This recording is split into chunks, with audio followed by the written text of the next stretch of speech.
जति सक्छे उतारका मायालु मैले छुँदा छोइन्छ भने त नुन पानीले छर्का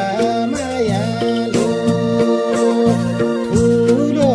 जात कुन्छ र ठुलो जात कुन्छ र मैले छुँदा पानी बिस हुन्छ र जति सक्छे उतारका मायालु मैले